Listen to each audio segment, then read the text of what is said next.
హైదరాబాద్ గాంధీ భవన్ లో కాసేపట్లో టీపీసీసీ క్రమశిక్షణ కమిటీ భేటీ కానుంది. మల్లు రవి అధ్యక్షతన జరగనున్న సమావేశంలో కోమటిరెడ్డి రాజగోపాల్ రెడ్డి వ్యవహారంపై చర్చించనున్నారు. రాజగోపాల్ రెడ్డి వ్యాఖ్యల అంశాన్ని పరిశీలించాలని టీపీసీసీ చీఫ్ ఆదేశించారు. దీంతో క్రమశిక్షణ కమిటీ ఈ వ్యవహారంపై చర్చించనుంది. డీటెయిల్స్ మా ప్రతినిధి అజయ్ అందిస్తారు. అజయ్, మనం చూసుకోవచ్చు మరి కాసేపట్లో గాంధీ భవన్లో క్రమశిక్షణ కమిటీ భేటీ కానుంది. మల్లురావు అధ్యక్షతన ఈ సమావేశం అనేది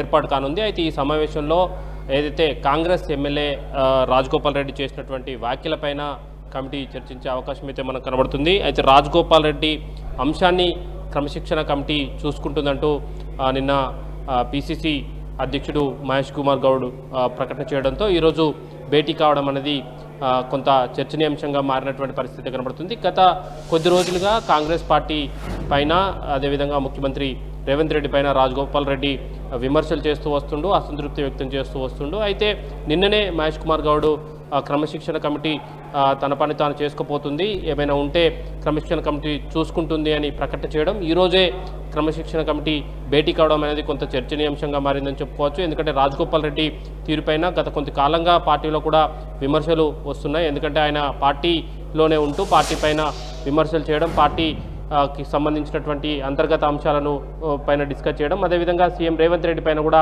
విమర్శలు చేయడం మాత్రం కొంత చర్చనీయాంశంగా మారినటువంటి పరిస్థితి కనబడుతుంది. ఇటీవల CM Revanth Reddy social media పైన యూట్యూబ్ ఛానల్స్ పైన కొన్ని వ్యాఖ్యలు కూడా చేయడం జరిగింది. వాటిని సమర్థిస్తూ ఎవరైతే సోషల్ మీడియాలో యూట్యూబ్లో పనిచేస్తున్నటువంటి ఎవరైతే ఉన్నారో వాళ్ళందరినీ కూడా పిలిపించుకొని వారితో మాట్లాడడం, మీకు అండగా ఉంటానంటూ ఆయన వ్యాఖ్యలు చేయడం కూడా పార్టీ తీవ్రంగా పరిగణిస్తున్నటువంటి పరిస్థితి కనబడుతుంది. అదేవిధంగా రేవంత్ రెడ్డి సైతం నెక్స్ట్ 10 ఏళ్ళు కాంగ్రెస్ అధికారంలో ఉంటుంది, నేనే ముఖ్యమంత్రి ఉంటానంటూ కూడా ఆయన వ్యాఖ్యలు చేయడం, ఆ వ్యాఖ్యల పట్ల కూడా రాజగోపాల్ రెడ్డి విభేదిస్తూ ఇది కాంగ్రెస్ పార్టీ, ఎవరు ముఖ్యమంత్రి ఉండాలనేది జాతీయ నాయకత్వం చూసుకుంటుంది, నేనే ముఖ్యమంత్రి ఉంటాననడం సరైనది కాదు అంటూ ఆయన వ్యాఖ్యలు కూడా చేసినటువంటి పరిస్థితి. అయితే వీటన్నిటి కారణం రాజగోపాల్ రెడ్డి ఇటు కాంగ్రెస్ పార్టీ పైన ఉన్నటువంటి నేతలపైన అయితేనేమి, సీఎం రేవంత్ రెడ్డి పైన చేసినటువంటి వ్యాఖ్యలని ఇవన్నీ కూడా తనకు మంత్రి పదవి రాలేదు అన్న అసంతృప్తితో చేస్తున్నానన్న చర్చ కూడా సాగుతున్నటువంటి పరిస్థితి కనబడుతుంది. అయితే ఈ మంత్రి పదవి తనకు గతంలో ఇస్తానన్న హామీ అధిష్టానం ఇచ్చింది, ఆ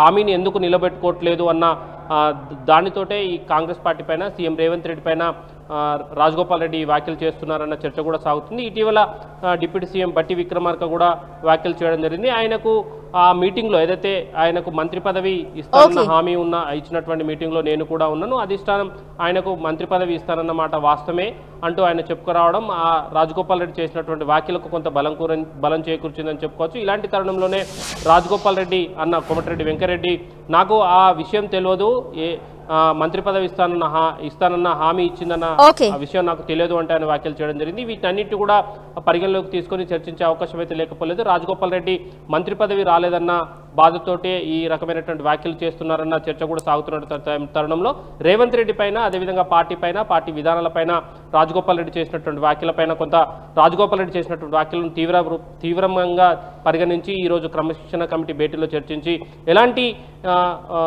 నిర్ణయం తీసుకుంటారనేది చూడాల్సిన అవసరం అయితే ఉంది. Thank you Ajay.